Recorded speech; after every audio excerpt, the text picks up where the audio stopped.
기도하겠습니다. 하나님 감사합니다. 오늘 이 시간 하나님의 교회에 나와 우리의 마음과 우리의 영혼을 내어놓고 주님 앞에 예배하기를 간절히 소원합니다.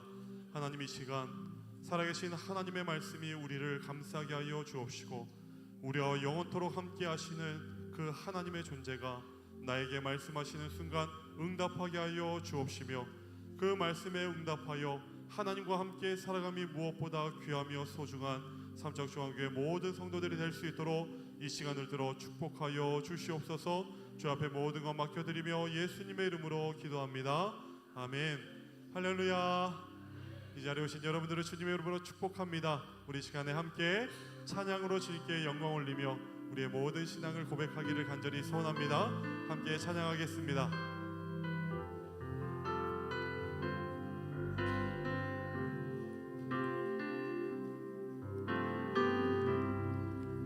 언제나 내 모습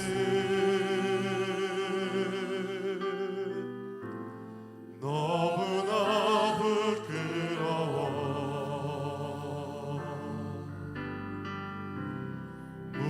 무릎으로 주님께 기도로 가오니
우리와 함께 하시는 그 주의 이름을 높이 찬양할 때 그 주님께서 우리와 함께 하시며 우리의 모든 인생을 인도하실 줄 믿습니다. 우리 시간 박수하시면서 힘차게 주님 앞에 찬양하며 나아갑시다. 나의 등 뒤에서 나의 등 뒤에서 나를 도우시는 나의 인생길에서 지치고 고나여 매일처럼 주저앉고 싶을 때 나를 밀어 일어나 걸어라 일어나 걸어라 내가 새 힘을 주리니 일어나 일어나 너 걸어라 내 너를 도우리 아멘.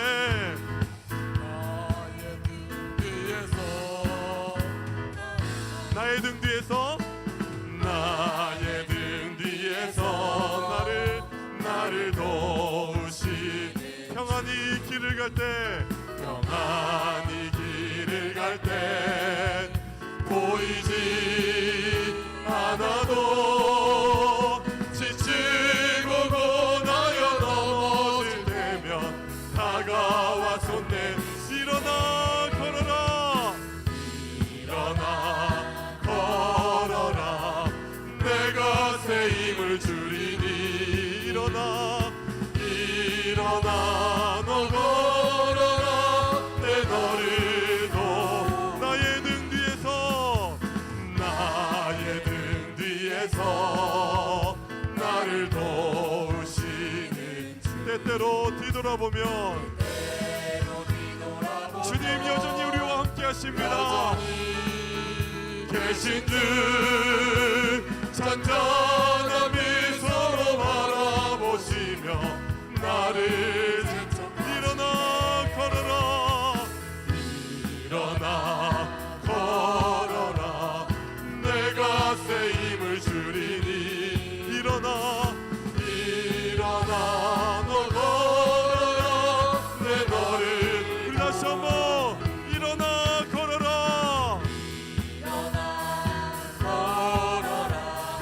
내가 새 힘을 주리니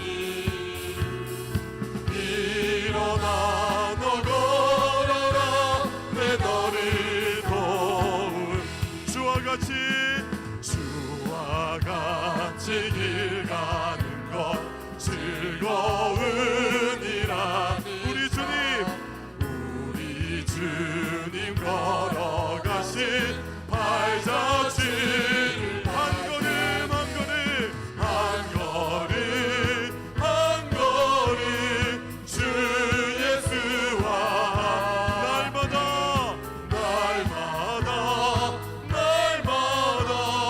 우리는 걷게 어린아이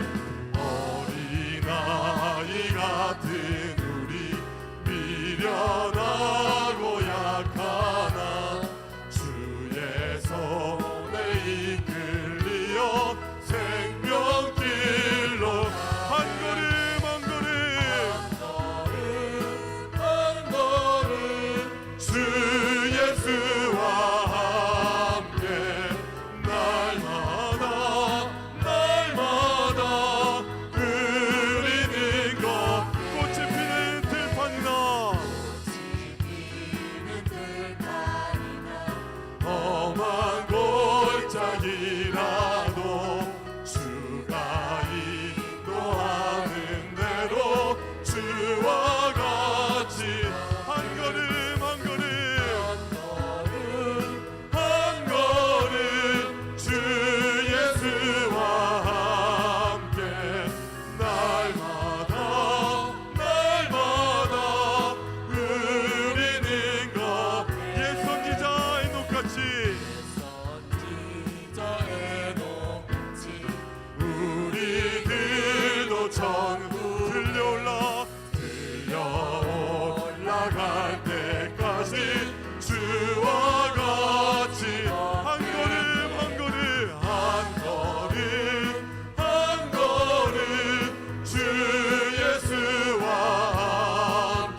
마지막으로 다시 한번 예수 그리스도만 생각하시며 우리 함께 찬양하시겠습니다.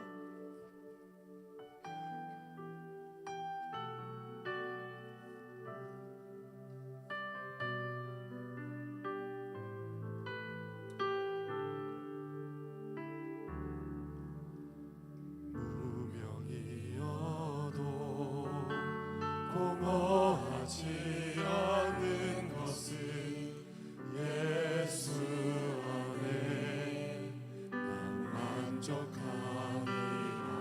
가난하여도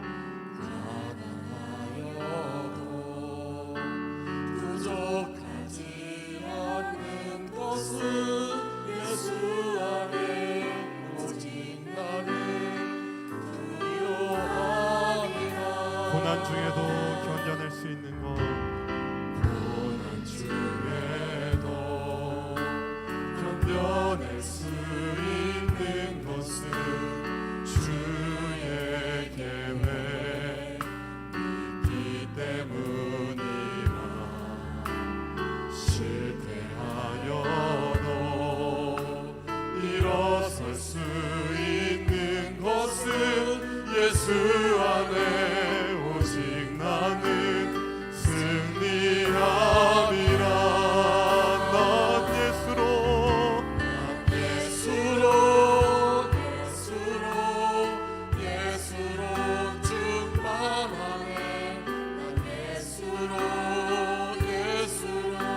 난 예수로 충만하네.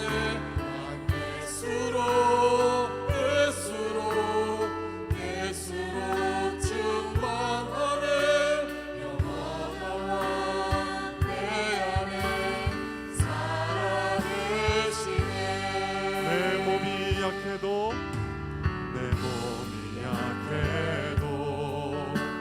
낙심하지 않는 것은 예수 안에 난 완전함이라. 화려한 세상 부럽지 않은 것은 난 예수로 충만함이라.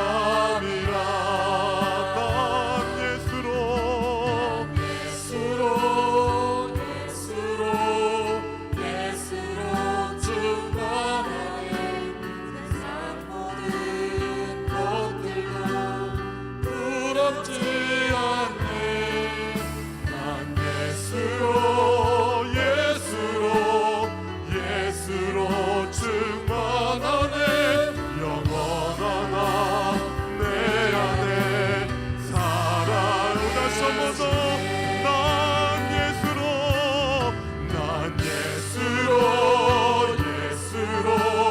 예수로 충만하네. 세상 모든 풍파도 두렵지 않네. 난 예수로 충만하네. 영원한 내 안에 살아계시네.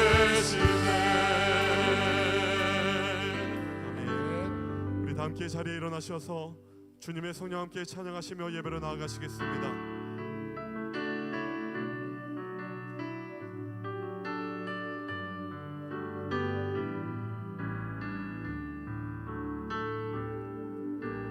주님의 성령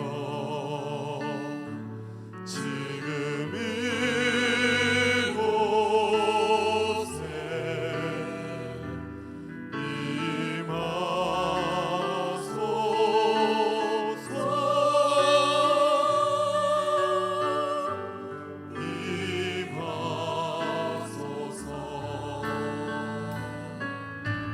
주님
하나님은 영이시니 예배하는 자가 영과 진리로 예배할지니라. 거룩하신 하나님 아버지의 부르심을 받들어 이 자리에 나와 예배드리는 주의 자녀들의 예배를 기뻐받아 주시옵소서. 진실된 마음과 정직한 영으로 삼위일체 하나님의 성호를 찬양하며 예배드릴 때 하나님이시여 영으로 임재하여 주시사 주님만이 주실 수 있는 평안과 기쁨이 저희 심령 가운데 가득 넘치게 하여 주시옵소서. 감사드리며 우리 주 예수 그리스도의 이름으로 기도드립니다. 아멘.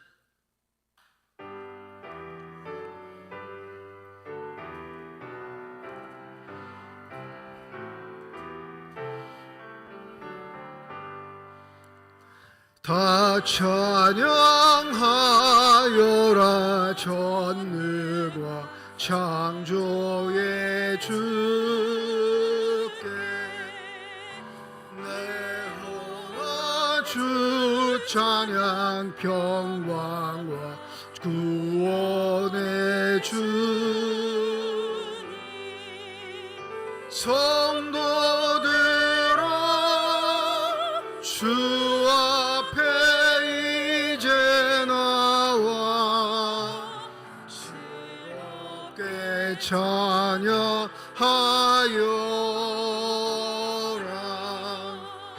다 찬양하여라. 놀라운 만유의 주께 포근한 날개미 늘 품어 주시는 주님 성도들아 주님의 뜻 안에서 내 소원 다 이루리라. 다 찬양하여라. 온몸과 마음을 바쳐 이 세상 만물이 주 앞에 다 나와 찬양 성도들아 기쁘게 소리 높여 영원히 찬양하여라.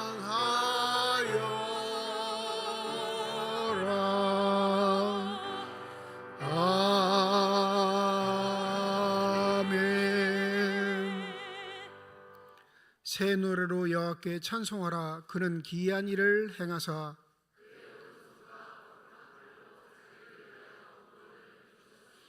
여호와께서 그의 구원을 알게 하시며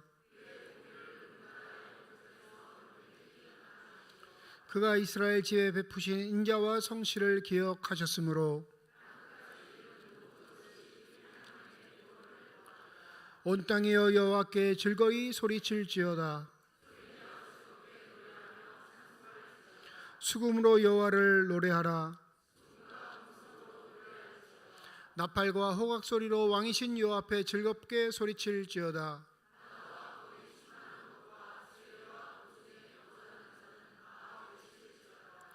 여호와 앞에서 큰 물은 박수할지어다. 산악이 함께 즐겁게 노래할지어다. 아멘. 지난 한 주간 동안의 삶을 되돌아보며 주님 앞에 참회의 기도를 드립니다.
만일 우리가 우리 죄를 자백하면 그는 미쁘시고 의로우사 우리 죄를 사하시며 우리를 모든 불의에서 깨끗하게 하실 것이라.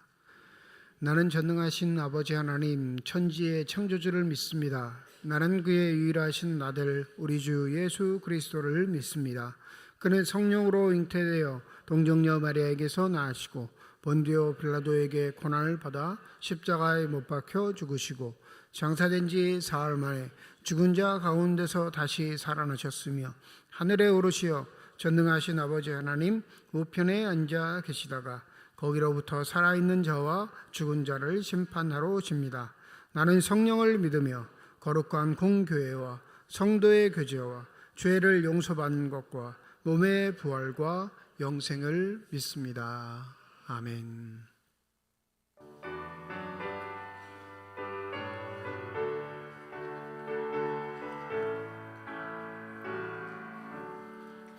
그 크신 하나님의 사랑 말로 다혀 영원하네.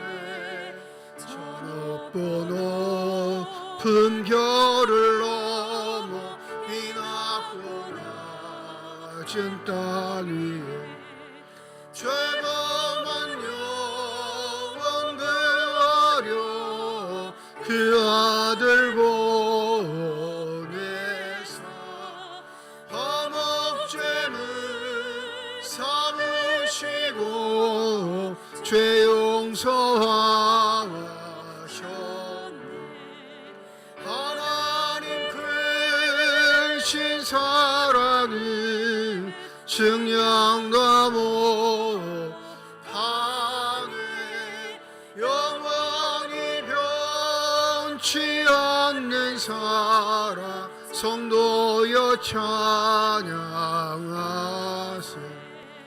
괴로운 시절 지나가고 땅 위에 여화세할 때 주 믿지 않던 영혼들은 큰 소리 외쳐 울어도 주 믿는 성도들에게 큰 사랑 베푸사 우리의 죄 사했으니 그 은혜 잊으. 하나님 크신 사랑을 증량다 못하네. 영원히 변치 않는 사랑 성도여 찬양하세. 하늘을 두루마리 삼고 바다를 먹물 삼아도 하나님 하나님의 사랑 다 기록할 수 없겠네. 하나님의 크신 사랑 그 어찌 아실까. 저 하늘로 비싸도 채우지 못할 하나님 크신 사랑을 증량다 못하네. 영원히 변치 않는 사랑 성도여 찬양하세.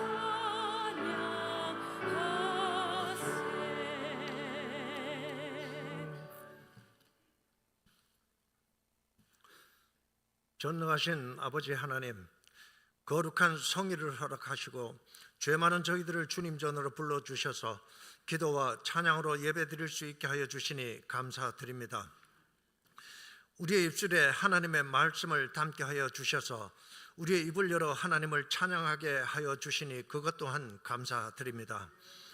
하나님 앞에선 저희들은 완전할 수 없는 죄인이지만 저희들의 소원과 소망을 품고 하루하루 말씀과 기도로 신실한 삶을 살 수 있도록 인도하여 주시옵소서.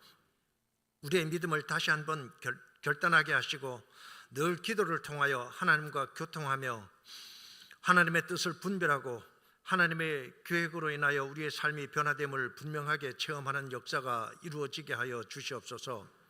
우리가 늘 연약하여 말과 행동과 생각으로 죄를 짓지만 주님께서는 우리의 마음을 아시기에 시험하고 단련하여 주셔서 날마다 하나님 앞에 회개하는 삶을 살게 하여 주시옵소서.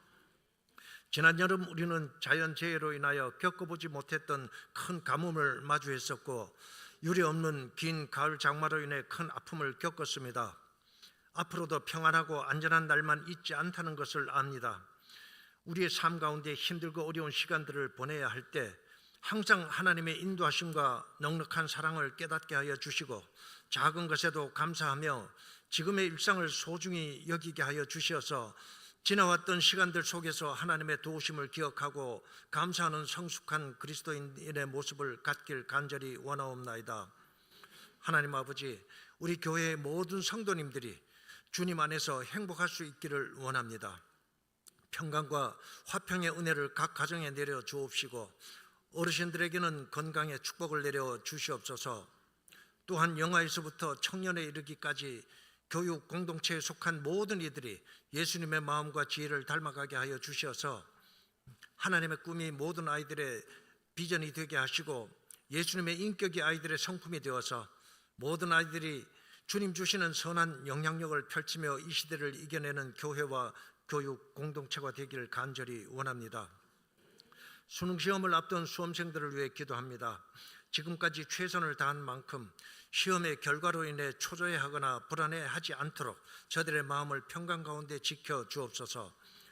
혹여 원하는 대로 성적이 나오지 않더라도 꿈을 포기하지 않고 열심히 살아가게 하여 주시며 수능시험이 끝이 아니라 사회로 나아가는 시작이고 또 다른 많은 길이 있음을 알고 앞을 향해 전진하는 학생들이 될 수 있도록 주님께서 친히 인도하여 주시옵소서. 또한 육신의 질병으로 고통받는 환우들을 위해 기도합니다. 그들을 붙드시고 일으키사 위기 속에서 넘어지지 않게 하옵소서. 육신은 약하나 영혼은 강하게 하시고 현실은 어두우나 믿음은 찬란한 본향을 바라보게 하여 주시옵소서. 그리하여 어떤 상황 속에서도 오직 주님만을 바라보므로 온전히 회복되는 놀라운 역사가 있게 하여 주옵소서.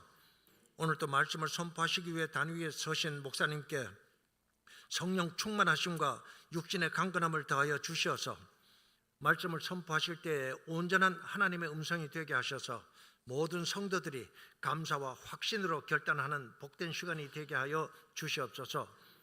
이 시간 시온 찬양대의 찬양을 기쁨으로 흠량하여 주옵시며 드려지는 찬양이 진정한 경배와 감사의 고백이 되게 하시고 찬양을 통해 주님의 영광이 나타나며 듣는 모든 이들에게 하늘의 기쁨과 평안을 주시옵소서. 또한 예배를 위해 이름 없이 헌신하는 모든 봉사자들에게도 하늘의 상급으로 축복하여 주시옵소서. 오늘 우리가 드리는 이 예배가 낙엽처럼 시드는 인생의 끝자락이 아니라 하늘의 영광을 예비하는 새로운 시작이 되게 하여 주실 줄 믿사오며 우리를 구원하신 예수님의 이름으로 기도드리옵나이다. 아멘.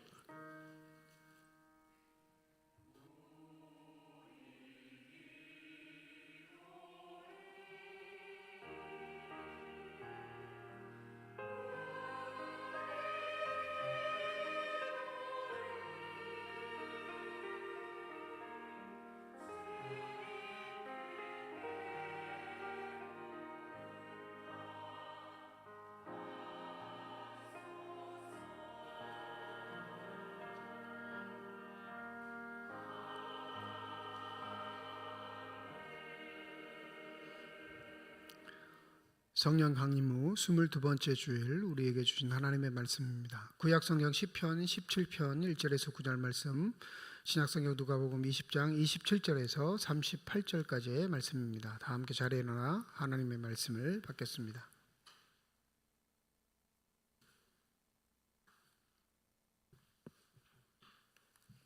오늘 우리에게 주시는 하나님의 말씀입니다.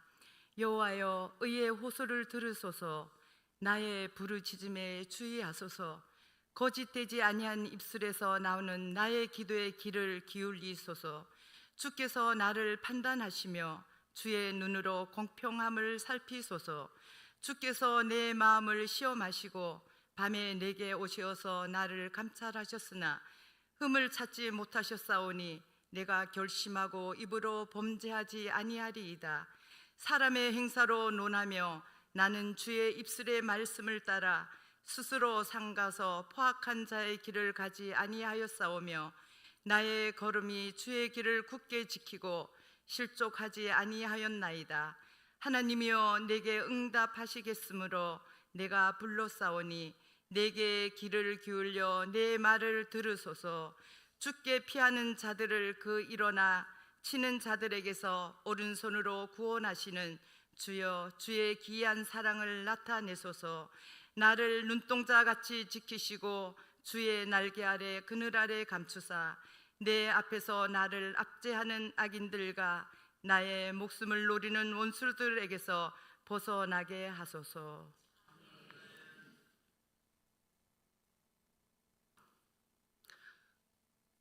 부활이 없다고 주장하는 사두개인 중 어떤 이들이 와서 물어 이르되 선생님이여, 모세가 우리에게 써주기를 만일 어떤 사람이 형의 아내를 두고 자식이 없어 죽으면 그 동생이 그 아내를 취하여 형을 위하여 상속자를 세울지니라 하였나이다.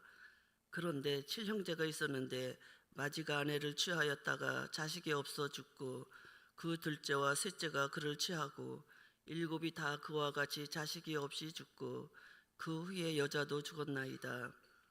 7이 다 그를 아내로 취하였사오니 부활 때에 그 중에 누구의 아내가 되리이까? 예수께서 이르시되 이 세상의 자녀들은 장가도 가고 시집도 가되 저 세상과 미 죽은 자 가운데서 부활함을 얻기에 합당히 여김을 받은 자들은 장가가고 시집가는 일이 없으며 그들은 다시 죽을 수도 없나니 이는 천사와 동등하여 여김을 받은 자들은 동등이요 부활의 자녀로서 하나님의 자녀임이라. 죽은 자가 살아난다는 것은 모세도 가시나무 떨기에 관한 글에서 주를 아브라함의 하나님이요 이삭의 하나님이요 야곱의 하나님이시라 칭하였나니 하나님은 죽은 자의 하나님이 아니요 살아있는 자의 하나님이시라. 하나님에게 모든 사람이 살았느니라 하시니 하나님께서 이 말씀을 통하여 우리에게 은혜 주시기를 원합니다.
아멘.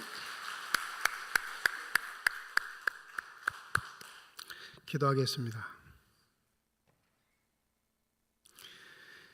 이 시간 우리들의 눈을 밝히사 주님의 얼굴 바라보게 하시고 우리의 길을 열어주셔서 주 음성 듣게 하여 주시옵소서.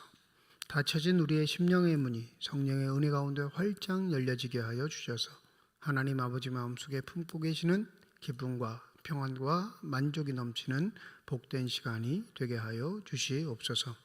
감사드리며 우리 주 예수 그리스도의 이름으로 기도드립니다. 아멘. 우리 재직 세미나에서 교재로 택하고 있는 책 저자가 김진혁이라는 목사, 또 신학자입니다. 그의 첫 번째 책의 제목이 굉장히 두꺼워요. 한 500페이지 정도 되는데 그 책 제목이 뭐냐면 질문하는 신학이라는 제목입니다. 그러니까 신앙에 질문적인 요소가 있는데 그 질문에 답하는 게 신학이고 믿음이다, 이렇게 전제하는 거죠. 생소하시겠지만 원래 그게 맞습니다. 근데 한국교회는 질문하지 못하게 만든 신앙의 요소들이 있죠. 그냥 믿어요. 질문하지 마요. 그냥 순종하세요.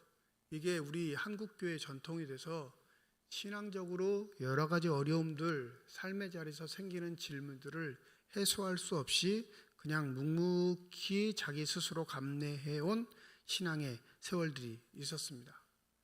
그런데 기억하셔야 할 것, 예수 당시에 이 질문은 당연한 것이었고요. 그 질문이 헛된 질문이 아니라 내 삶의 자리에서 벌어지는 일 가운데 진정한 하나님의 뜻과 의도는 어디에 있는지 묻는 아주 신랄한 질문들이 많았다는 사실을 우리가 기억해야 할 겁니다. 그러니 아무리 믿음 좋아도 여러분 삶의 자리에서 생기는 질문 있어요. 물론 그게 다 해답을 보장하지 않습니다. 더불어 그거 다 목사가 알려줄 수도 없고 목사도 모릅니다. 그 질문 때문에 오히려 우리의 신앙이 더 섬세해지고 더 단단해지고 더 견고해질 수 있는 요소도 있다는 사실을 잊지 마시고, 오히려 목사님 나는 아무 질문이 없는데요, 그거 좋은 믿음이 아니라 아예 믿음이 없는 건 아닌지 의심해 보셔야 합니다. 예수 당시에 선생으로 인정받는, 랍비라고 인정받는 모든 사람들은 당대의 이슈가 되는 질문에 반드시 답해야 할 의무가 있었습니다. 오늘 누가복음 20장에 보면 부활 논쟁이라고 해서 단락을 나누어 있는 성경들이 굉장히 많겠지만 이 부활에 관한 이야기를 사두개인이 와서 예수에게 질문을 합니다. 여러분 오늘 27절 한번 읽어보실까요? 27절 시작.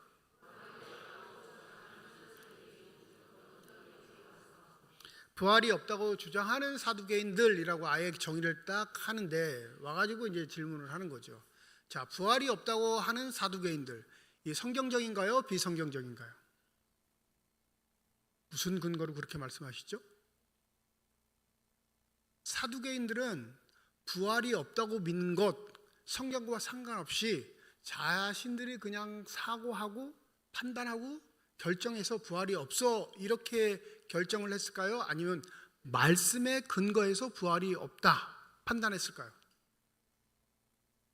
또 이렇게 대답이 잘 넣어지잖아요. 사두개인들은 현대로 말하면 보수주의자들이에요. 철두철미한 보수주의자들. 그리고 기득권 세력이고요. 정치, 경제, 사회, 종교에서 지도층입니다. 근데 이게 놀랍게도 세습이 돼요.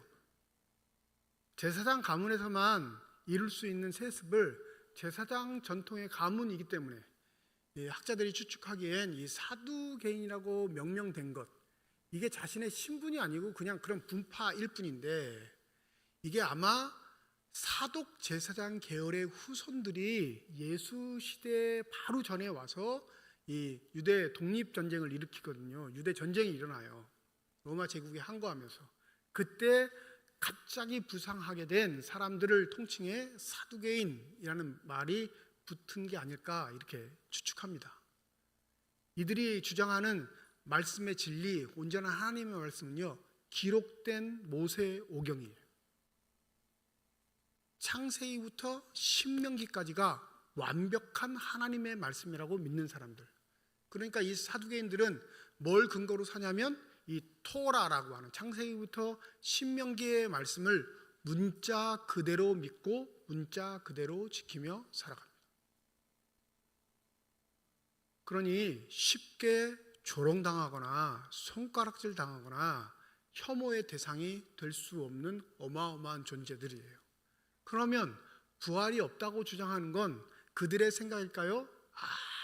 아무리 모세오경을 뒤져봐도 부활이라는 단어가 없으니까 부활이 없다 확증했을까요? 이게 단어의 문제이기도 하지만 모세 이전 시대 이스라엘의 족장 시대를 살필 때 하나님이 복 내리시는 건 이런 방식이구나. 이 사람들이 예수 당대에 말하는 그 부활이 아니라 하나님이 우리를 영원히 살게 하시는 방법, 이 독특한 방법이 모세오경에 기록되어 있는데 어떤 방법이냐면 아브라함의 하나님이 누구의 하나님이 되죠? 이삭의 하나님이 돼요. 이삭의 하나님은 누구의 하나님이 또 되죠? 야곱의 하나님. 근데 문제는 아브라함이 이삭을 낳아야 이삭이 누구를 소유하게 되는 거예요? 하나님을 고백하고 소유하게 되죠. 또 이삭은 누구를 낳아야? 야곱을 낳아야 그 아브라함 때부터 믿고 고백했던 하나님을 그 손자인 야곱도 믿고 따르게 된다는 걸 발견합니다. 즉 사두개인 입장에서 다시 사는 부활은 없지만 하나님이 축복하시는 유일한 방법, 내가 죽어도 하나님이 우리의 가문을 축복하시는 방법이 한 가지 있는데 그게 뭐냐면 아들을 주시는 거예요. 아들. 이해가 되세요? 이때 당시에 사두개인들은 전체 유대 인구의 퍼센티지로 하면 2%밖에 안 되지 않지만 이 2%가 가진 힘은 너무 엄청나서 사내들인 공의회라는 것, 모든 유대의 일들을 결정하고 판단하는 이 공의회에서 절대적인 권력을 휘두른 사람들이었습니다. 그러니 이들이 가지고 있는 믿음의 행태들, 규칙들, 질서들은 사람들의 선망의 대상이 되기는 하지만 실제적으로 그걸 삶에서 누리는 사람들은 아주 소수. 물질적으로도 축복받고 경제적으로도 어려움 없으며 가문적으로도 훌륭한 가문을 수백 년 동안 이어올 수 있는 그런 흔치 않은 일들을 그들만 누리고 있기에 많은 사람들에게 이들이 가지고 있는 신앙은 결코 탐탁치 않은 요소가 있었죠. 근데 기억하셔야 할 것, 이 부활이 없다 주장하는 사두개인들도 무엇을 기반으로 한 믿음 생활이에요? 말씀을 기반으로 한 모세 율법을 기반으로 한 신앙이라는 사실을 우리가 기억해야 합니다. 그러면 대부분의 사람들은 부활 신앙을 가졌을까? 대부분의 사람들은 부활 신앙을 가졌어요. 우리가 알고 있는 부활. 마지막 때에 살아나겠다 생각하는 부활. 이 마지막 때에 살아난다는 부활이 확실성이 있는 이야기일까요? 아니면 소망이 포함된 우리의 기대를 반영한 이야기일까요? 우리 목사님은 말을 저렇게 어렵게 쉽게 좀 설명해 주지. 이 눈빛인데. 마지막 때가 왔어요, 안 왔어요? 2000년 전부터 마지막 때가 되면 우리가 부활할 것을 믿습니다 라는 유대 사람들은 지금까지 마지막 때 우리도 마찬가지로 못 봐요. 근데 우리도 마지막 때 부활할 걸 믿나요, 안 믿나요? 무슨 근거로 믿으세요? 그 말씀이 어디 나와 있어요? 마지막 때 부활하리라. 현실에 대한 질문이었어요. 바벨론에게 끌려가 예루살렘 성전도 초토화되고 수십 년 동안 다른 나라 민족의 지배를 받으며 살아계신 하나님은 죽은 것 같이 여겨졌던 사람들. 처음에는 다 사두개인들과 같은 신앙의 색깔이었습니다. 지도층은 아니어도 우리 의인들이 하나님께 받는 축복이 있는데 첫 번째는 물질적 축복. 삶에 있어서 하나님이 채우시는 축복들을 은혜라고 생각했어요. 두 번째 축복이 뭐냐면 사도행전과 똑같아요. 자녀의 축복. 내 가문이 끊이지 않아 내가 죽어도 다시 내가 사는 방법. 그러니까 내가 이국 땅에 살아도 자녀들이 여전히 잘 살고 있고 그 후손들이 출산된다면 그건 의구심 없는 신앙생활로 이끌었을 텐데, 이 타민족의 지배를 받는 건 안전이 보장되지 않죠. 어느 순간에간 몇 대째 몰살당하는 일도 있고, 의를 지킨다는 이유로 가족 전체가 아주 도륙당하는, 그러니까 끔찍하게 죽어버리는 상황들이 너무 자주 발생하는 거예요. 그러니 그들이 갖고 있는 신앙의 질서가 흔들리기 시작합니다. 질문이 생기죠. 하나님 어디 계시나요? 하나님 의로우신 거 맞아요? 하나님 우리를 아브라함 때부터 지금까지 축복하시다고 했는데 그 근거가 뭔가요? 유일하게 믿었던 건 자녀들이 죽지 않고 살아나 내가 죽더라도 그들이 하나님의 이름을 부를 수 있고 내 존재의 가치가 여전히 자녀들과 후손들을 통해 전승되는 게 가장 큰 축복이라 여기는데, 하루아침에 모든 가문들이 싹 사라지는 사태를 맞이하니까 신앙에 의구심이 생긴 겁니다. 시편 127편 3절 말씀, 잘 아시는 말씀이에요. 보라, 자식들은 여호와의 기업이요 태의 열매는 그의 상급이로다. 이거 언제 부르던 노래냐면요, 성전에 올라갈 때 부르는 노래예요. 순례자들이 서로 힘들 때마다 이 노래 부르면서 기운을 얻었던 노래라고요. 그래서 성전에 올라가는 노래라는 부제가 붙어요. 근데 이스라엘 신앙 중에 뭐가 있었던 거예요? 자녀는 하나님이 주시는 축복인데, 상급인데, 상급이란 말은 뭐예요? 잘할 때 받는 게 상급이에요? 못할 때 받는 게 상급이에요? 잘할 때 의인으로 너 살았으니 내가 상 줄게. 그 상이 아들인 거예요. 딸 말고요. 아들입니다. 번역을 자식이라고 했지만 그 원뜻은 아들입니다. 너 죽어도 네 가문이 이어질 수 있도록. 그러니까 이스라엘의 신앙의 가치는, 하나님의 축복은 뭘로 나타난다? 아들로 나타난다예요. 내가 의롭게 살아야. 이 시편 127편은 하나님의 뜻을 반영한 게 아니라 인간들의 생각을 고스란히 반영하고 있었던 거예요. 우리의 신앙은 이러니 하나님 아시죠? 이렇게 우리를 축복해 주십시오. 근데 그게 언제 깡그리 무너졌냐면, 바벨론 유수시 기간 동안 이스라엘이 멸망하고 예루살렘의 성전이 무너진 이후에 그들에게 벌어지는 참혹한 현실에서 하나님은 없는 것 같이 여겨졌습니다. 그렇다고 하나님을 부인할 수는 없잖아요. 하나님을 모른 척할 수는 없습니다. 하루아침에 하나님을 등질 수도 없어요. 왜요? 수천 년 동안 그 이름 때문에 살아왔다 자부했던 사람들이거든요. 그래서 생각해낸 게, 그래서 그들의 마음과 소원으로 우리에게 허락하신 또 다른 일, 그게 마지막 때의 부활이라는 사상으로 발전하게 된 겁니다. 하나님이 의로우시니까 그날 그 마지막 때가 되면 반드시 악인들을 심판하시고 우리 의로운 자들의 죽음을 기억하셔서 다시 살아나게 해 하나님의 나라에 이르게 할 것이다. 그럴듯하지 않아요? 그럴듯합니다. 그런데 놀랍게 다니엘서 12장에 이 부활 사상이 그제서야 등장합니다. 이 다니엘서가 우리나라의 예언서에 들어와 있어서 꽤 앞에 이야기인 것 같지만, 세대로 따져보면 다니엘서가 거의 마지막 부분에 등장하는 성경이에요. 그러니까 이 바벨론 포로 시기를 거치고 있던, 심각하게 어려움을 겪고 있던 백성들에게 하나님이 다니엘을 통해 말씀을 주시사 그들이 소망해야 할 것이 무엇인지 그제서야 밝히시고 부활이라는, 마지막 때에 살아날 것이라는 사상을 그들에게 심겨주시게 됩니다. 오늘 누가복음 20장 본문에 보면 이 부활 사상을 믿는 사람들은 누구냐면 사두개인들과 대척점에 있는 바리새인들. 그러니까 대부분의 사람들은 부활 사상을 믿어요. 이 바리새인의 특징은 뭐가 있냐면, 이 사두개인들, 종교 지도자들은 기록된 모세 오경만 믿는데 이 사람들은 그렇지 않아요. 안 믿는 게 아니라 더 확대했어요.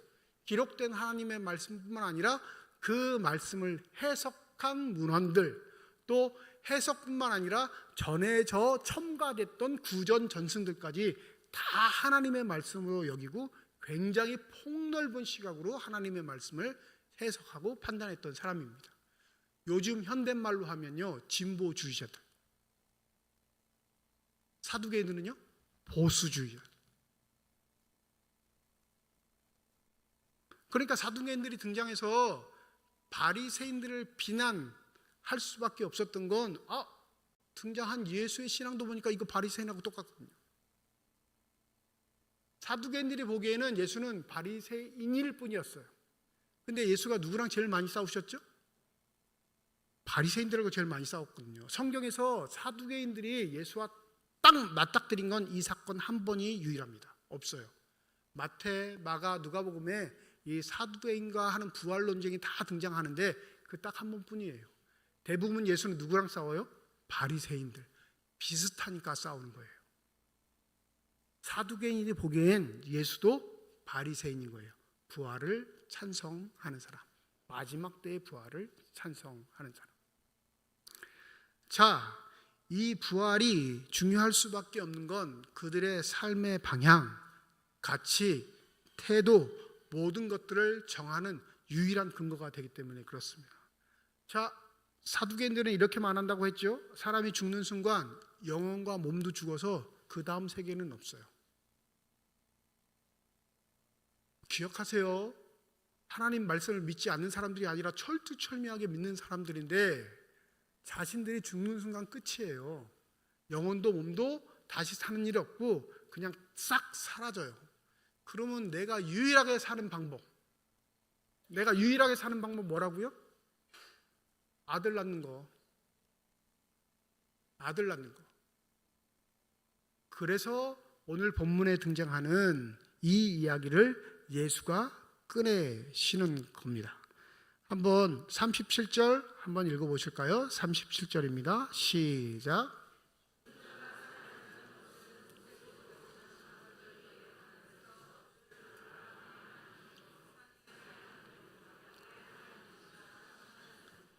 이 사두개인들이 가지고 있는 신앙의 핵심, 즉 내가 이 당대의 의인으로 살아야지만, 내가 하나님의 마음에 들어야지만 나에게 무슨 축복이 있냐면, 무슨 축복이 있다고요? 아들의 축복이 있어요. 보십시오. 아브라함의 하나님, 이삭의 하나님, 야곱의 하나님은 다 아브라함에게 하나님이 복을 주신 건데 무슨 복을 주셨어요? 아들의 복을 주신 거예요. 아브라함이 죽어도 그 하나님은 어디에서 살아남으셔요? 이삭에게서요. 이삭이 죽어도 그 하나님은 누구에게서 살아남죠? 야곱에게서. 그런데 사두개인 입장에서는 이 아브라함이 죽은 게 아니라 누구 속에 살아있다고 생각하는 거예요? 이삭 속에. 이삭이 죽어도 그 아브라함은 누구 속에? 야곱 속에. 이게 축복이라 여기며 살았던 사람입니다. 그러니 현실 세계에서 아들이 없으면 그는 하나님의 축복을 받지 못한 자예요. 그럼 무슨 일이 벌어질까요? 무슨 일이? 아들을 낳을 수 있는 수많은 방법들이 동원되겠죠. 부인이 1명 갖고 안 되면, 2명 갖고 안 되면, 3명 갖고 안 되면 윤리 도덕과는 상관이 없어요. 왜요? 하나님의 축복이 아들에게 있습니다. 그들이 가진 믿음의 가치가 삶을 규정해요, 여러분. 그들이 가지고 붙잡고 있는 하나님의 축복이라는 게 진정으로 성경에 기록된 축복이라 믿으면 내 삶의 반경에 그 축복을 얻기 위한 수많은 삶의 이상함들이 벌어져도 그걸 이상하다 생각하지 않는다고. 그러니 당당하게 예수 앞에 나와서 그걸 묻고 싶은 겁니다. 우리들의 삶의 방식이 틀리지 않았지? 한번 말해봐. 너 바리새인 같은데 바리새인 편 들 거니? 이렇게 사두개인들이 얘기하는데 실제적으로 예수는 바리새인들의 편도 들지 않습니다. 바리새인들은 어느 때 부활할 걸 믿는다고요? 마지막 때. 요한복음 11장에 보면 예수가 사랑하셨던 한 가정이 베다니에 살고 있다는 묘사가 나오고, 그 베다니에 살고 있는 가정의 이름, 오라버니의 이름과 여동생들의 이름이 나열됩니다. 우리가 잘 알고 있는 그 오라버니의 이름은 뭐죠? 나사로. 그 다음에 여동생들의 이름은 마르다와 마리아. 나사로가 죽었어요.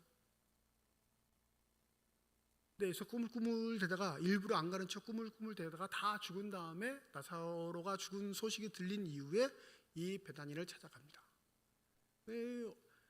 누이들은 난리가 났죠. 주님이 여기 계셨더라면 우리 오라버니가 죽지 않았을 텐데. 이 말을 하니까 예수께서 이렇게 말합니다. 내 오라버니가 다시 살아나리라. 그러니까 어디에서 믿음이 생겼는지 마르다가 이렇게 대답합니다. 이르되 마지막 날 부활 때에는 다시 살아날 줄 내가 아나이다. 믿나이다가 아니라 뭐라고 한다고요? 아나이다. 나 그거 알고 있어요. 들었어요. 내가 믿는 게 아니라 그런 이야기 들어서 나도 알고 있습니다. 어떤 이야기? 마지막 때에 우리 오빠 다시 살아난다는 거. 이게 바리새인들의 부활 사상이에요. 지금과는 상관없이 어느 때? 마지막 때. 유명한 말씀하시죠. 예수께서 이르시되 나는 부활이요 생명이니 나를 믿는 자는 죽어도 살겠고 무릇 살아서 나를 믿는 자는 영원히 죽지 아니하리니 이것을 내가 믿느냐?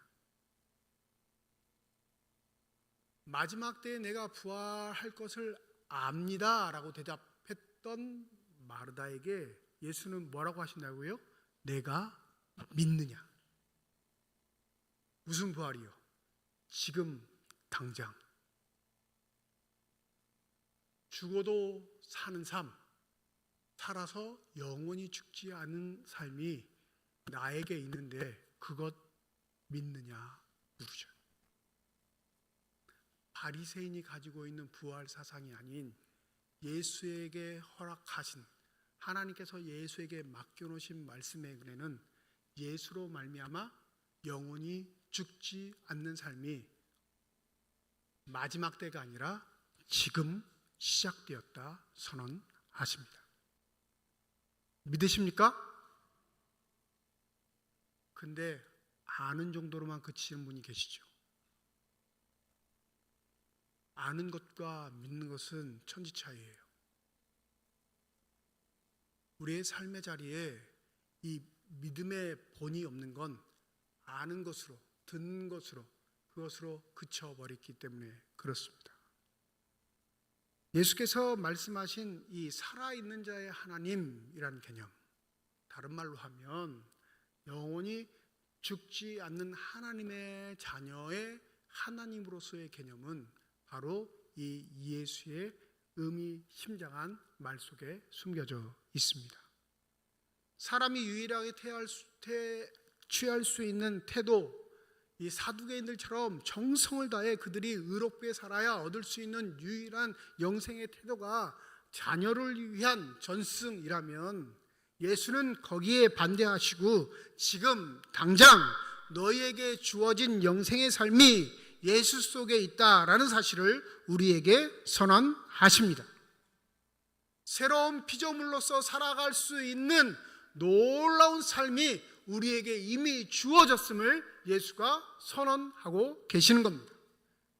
그러니 아브라함의 하나님, 이삭의 하나님, 야곱의 하나님 너희들이 해석할 땐 아브라함이 죽은 다음에 이삭이 태어나 그 다음 하나님도 그에게 전승이 되는 개념이 아닌 아브라함도 살아있고 이삭도 살아있고 야곱도 여전히 살아있어 살아있는 자의 하나님이 너희들의 하나님 되신다는 것을 예수가 강변하고 있는 겁니다.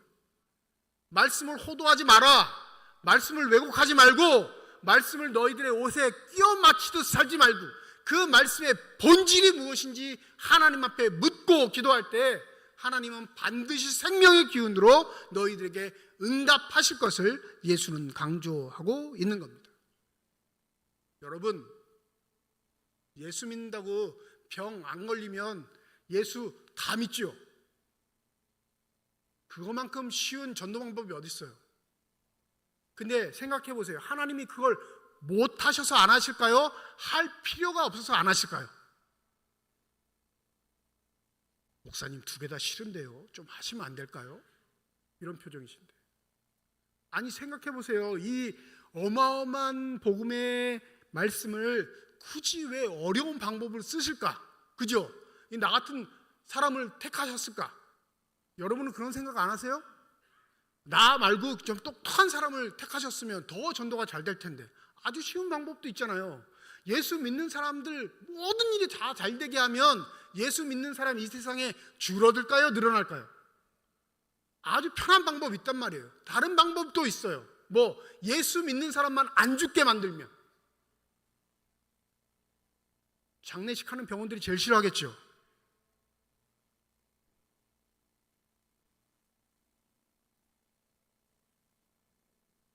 우리의 일상의 시간 속에 하나님을 믿음으로 특별한 일 별로 없어요. 예수 믿어서 특별히 내가 뭐 더 나아졌다거나 대단해졌다거나 다른 사람은 따라올 수 없을 경지에 이르렀다거나 그런 일 거의 없다고요. 남들이 암 걸리면 예수 믿는 사람도 암 걸려요. 남들이 부도 나고 망하면 예수 믿는 사람들도 부도 나고 망한다고요. 남들이 고통과 아픔 겪으면 예수 믿는 사람들도 아픔과 고통을 겪어요. 어느 날 TV를 보는데 이상한 단어를 얘기하는 사람을 발견했어요. 금융치료라는 게 있대요. 금융치료. 들어보셨나요? 금융치료. 만병의 병은 금융에서 시작된대. 이 말이 금융이지 뭐로 시작된다는 거예요? 돈만 있으면 만병이 다 치료된대요. 마음의 병도 치료되고, 네? 근심도 사라지고, 얼굴에 웃음도 꽃도 피고. 여러분도 그렇게 생각하세요? 에이, 맞잖아요. 그게 사두개인이에요, 여러분. 금융치료가 하나님의 복이라고 생각했던 사람들. 내가 말씀 붙잡고 열심히 사니까 하나님이 나 부족함 없이 살게 해주셨고, 또 그거 그냥 끝나면 너무너무 괴로우니까 하나님 나에게 아들 주셔서 그 아들이 또 내가 살던 삶을 이어가게 하셨고, 그러니 내가 사는 동안 하나님 말씀 붙잡고 사는 게 얼마나 중요한지 사두개인들은 아주 피부로 느끼며 살았다고요. 그런데 예수 그거 말씀에 반대하셨어요. 성경에서 죽음은 하나님과 단절된 것을 죽음이라 말합니다. 죽음은 우리 숨 꼭 넘어가야 죽음이라 하는데 성경은 아니요. 하나님과 단절된 것, 그걸 죽음이라고 해요. 생명은요, 하나님과 연결된 것. 우리의 죽음이 일상의 삶을 딱 멈추고 모든 것과 단절된다고 생각하니까 그것이 마지막이지만, 그 마지막이라 생각하는 그 순간에 하나님이 하나님의 주권으로 우리에게 생명의 기후를 연결하고 계시면 우리는 죽은 게 아니라 산 겁니다. 그게 성경의 표현입니다. 살아있으나 죽은 사람 있죠. 살아있는데 하나님과 관계없이 사는 사람, 하나님과 단절된 사람은 죽은 거예요. 그런데 죽었다고 우리가 판명했는데 여전히 그에게 하나님의 은혜와 사랑이 임하고 있어 그는 생리적으로는 죽었지만 여전히 하나님 품 안에 살아있는 자로서 생명을 가진 자로서 인정받는 게 성경의 표현입니다. 그러니 여러분과 저의 삶은 누구에게 붙잡힌 삶이 되어야겠습니까? 누구로부터 비롯된 빛을 보며 살아가야 하겠습니다. 그러니 내 현실, 내 답답한 현실, 내 괴로운 현실, 내 고통스러운 현실에 하나님 없다 부인하지 마시고 그것을 넘어서고 있는 생명의 은혜가 나에게 임하였다, 그렇게 믿는 사람들에게는 새로운 피조물로서의 시각과 은혜를 반드시 더해 주실 줄 믿습니다. 그러므로 바울은 사망이 나에게 졌다 선언합니다. 내가 사망을 이겼다 선언하는 겁니다. 우리의 신앙의 생활에 생기는 수많은 질문들, 잘 믿고 있는데 하나님 나한테 왜 이러시지? 내가 무슨 죄를 지었다고 하나님 나에게 이러시지? 하나님 나에게 억하신 정이 왜 있으셔서 나를 이렇게 곤란하게 하시지? 라고 수많이 생각될 때마다 기억하셔야 할 것, 그 생명의 기운이 되신 하나님이 내게 그 생명의 은혜를 깨닫게 하기 위해 필요하신 조치를 취하신다는 그 확신을 가지고 믿음 생활에 정진할 수 있는 저와 여러분이 되시기를 소원합니다.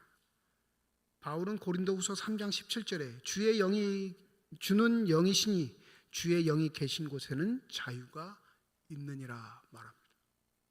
생명의 기운을 받은 자는 모든 것에 자유예요. 나를 얽매어보는 수많은 것들이 나를 얽매지 못하도록 새로운 영으로 충만하게 하시는 은혜가 그 삶 속에 임하게 될 줄 믿습니다.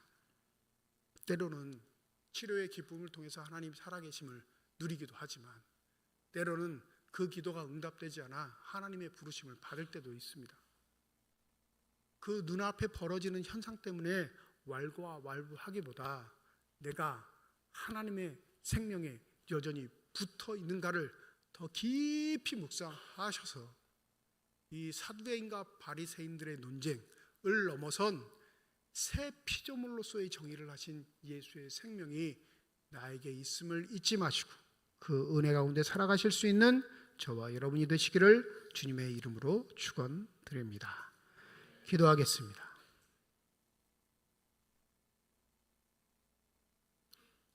우리랑 함께 사는 이웃들은 우리에게 때로 물을 때가 있습니다. 예수 믿는 증거가 뭔데? 예수 믿어서 뭐 잘 됐는데? 예수 믿으면 뭐가 좋은데? 그러면 솔직히 우리 대답할 말 별로 없습니다. 그냥 나오면 좋아요. 무조건 좋아요. 진짜 좋다니까요. 어떻게 보면 자신도 믿지 않은 말만 되뇌이는 앵무새처럼 살 뿐입니다. 삶의 자리에서 정말 일으켜지는 질문에 대한 대답, 정말 내 삶의 자리가 흔들린 만큼 고통스럽고 아플 때 하나님께 드리는 질문에 대한 대답, 그 대답을 찾아가는 것이 신앙이며 그 대답에 자유함을 느끼는 것이 복음임을 잊지 않는 믿음의 삶들이 되게 하여 주시옵소서. 감사드리며 우리 주 예수 그리스도의 이름으로 기도드립니다. 아멘.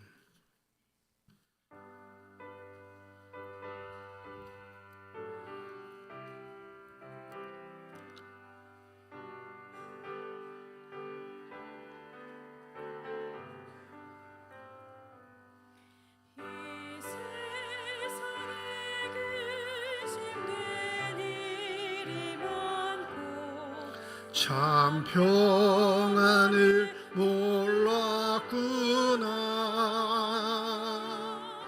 내 주 예수 날로라 부르시니 곧 평안히 쉬리로다. 주 예수의 구원의 은혜로다. 참 기쁘고 즐겁구나. 그 은혜를 영원히 누리겠네. 곧 평안히 쉬리로다. 이 세상에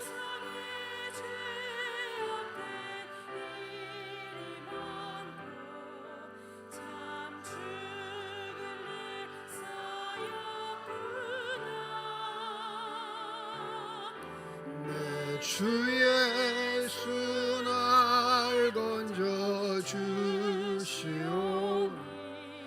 곧 평안히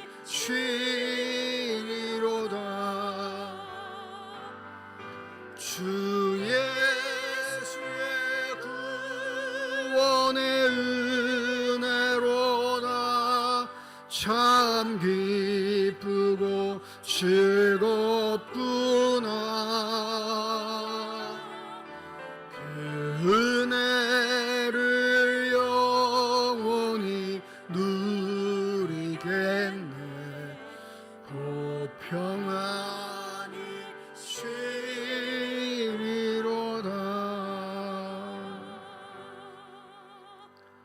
조수동 집사님 가정에서, 홍준희 집사님 가정에서, 황학태 집사님 가정에서 건축 헌금 드리셨습니다. 하나님 아버지 은혜와 사랑을 진심으로 감사드립니다. 거룩한 주일 주의 전에 나오게 하시고 나올 때 빈손으로 나오지 아니하고 주 앞에 드릴 수 있는 예물 있게 하심을 감사드립니다.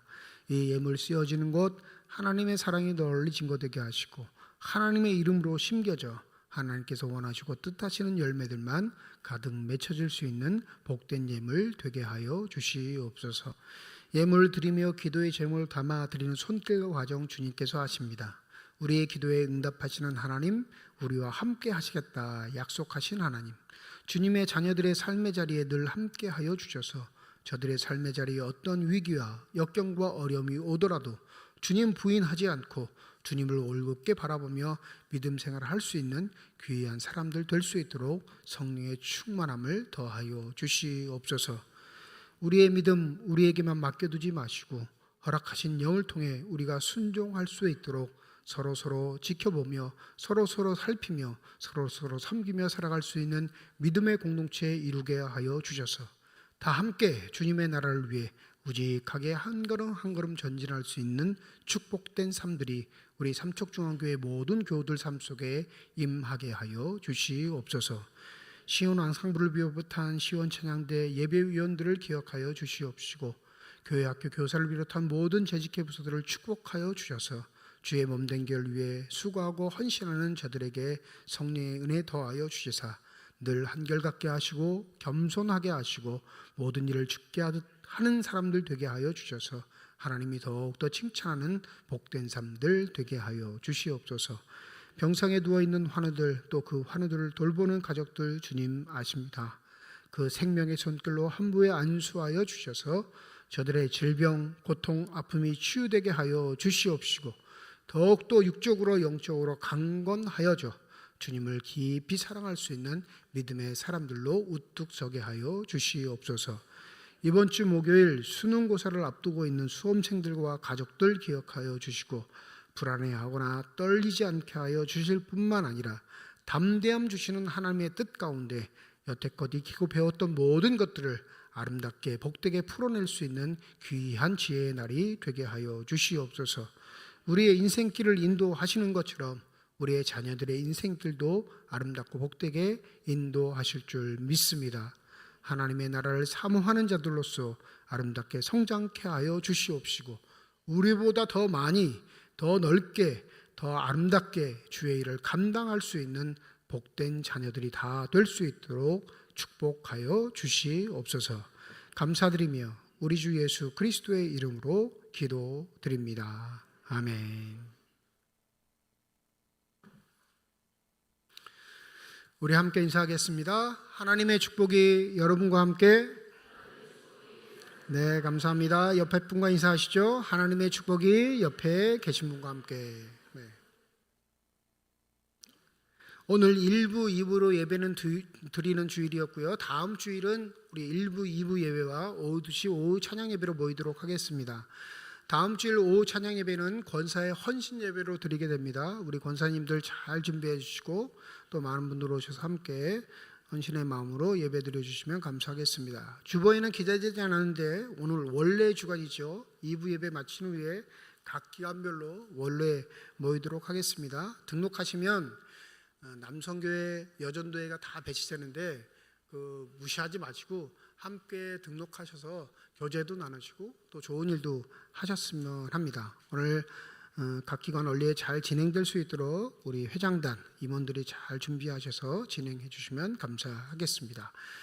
정책당회가 다음 주일 오후 찬양 예배 예외에 1층 사무실에서 있습니다. 정책당회는 한 번 모이지는 않고요. 통상 3회 정도를 모이는데 내년도 인사에 관한 것, 정책에 관한 것, 재정에 관한 것, 우리 구역에 관한 것들을 다 논의하고 결정을 합니다.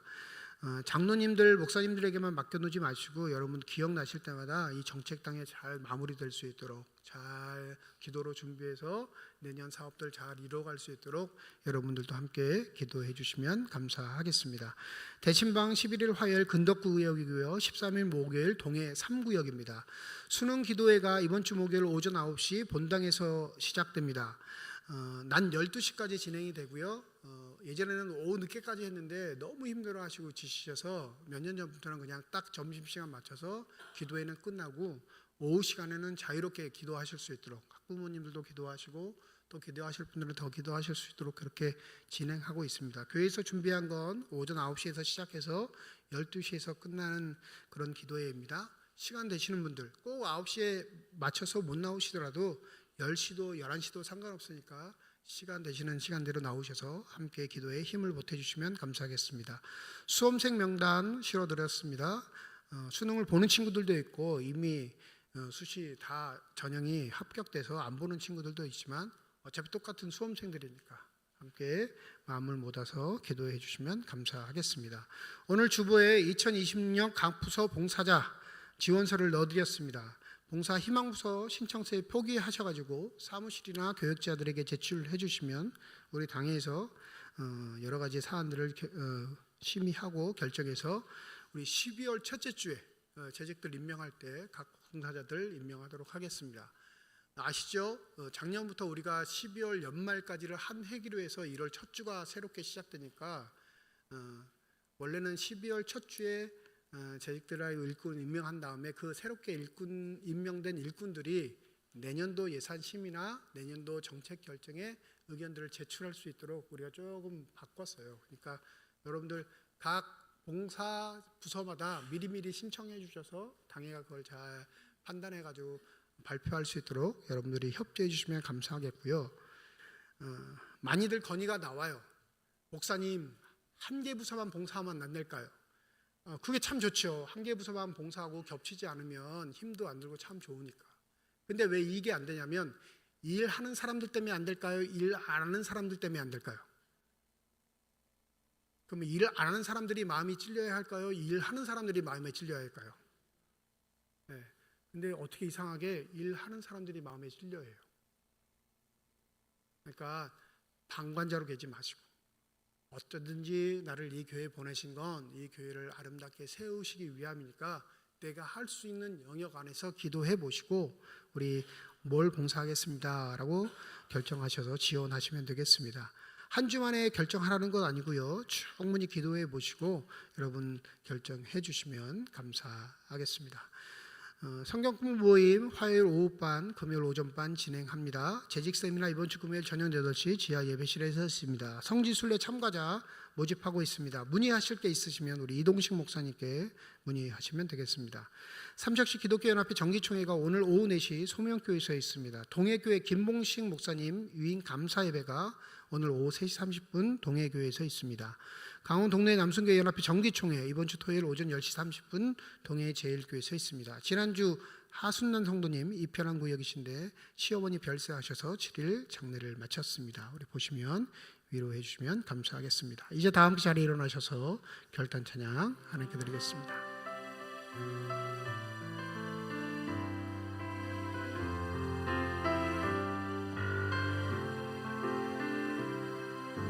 주님 다시 오실 때까지 나는 이 길을 가리라.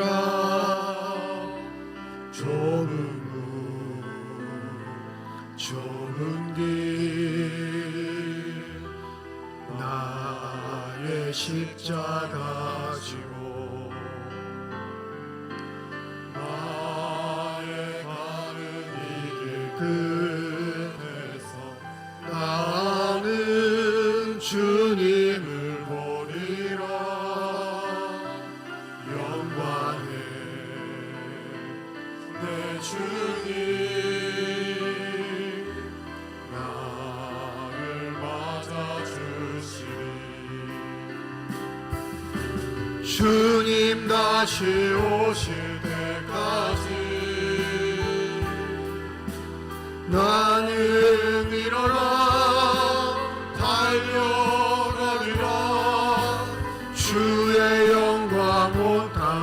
아플 때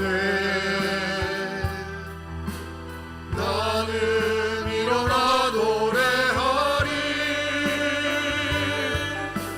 내 사모하는 주님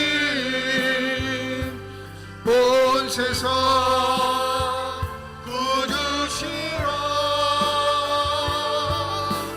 내 사모하는 주님 영광의 왕이시라 내 사모하는 주님 온 세상 구주시라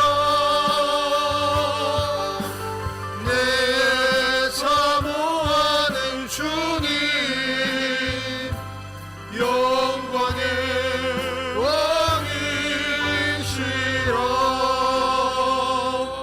이제는 우리 주 예수 그리스도의 은혜와 하나님의 사랑과 성령님의 내주 교통 인도 역사 충만하심이 사랑하는 가족을 하늘나라로 보내며 하나님의 위로와 소망을 간구하는 하순난 성도님 유가족들 머리 위에와 주의 말씀을 마음에 새기고 삶의 자리에서 주께서 허락하신 생명의 기운으로 부활의 삶을 살아가기를 소망하는 주님의 거룩한 자녀들 이들의 가정과 일터와 앞길 위에 이제로부터 영원토록 함께 하시기를 간절히 축원하옵나이다. 아멘.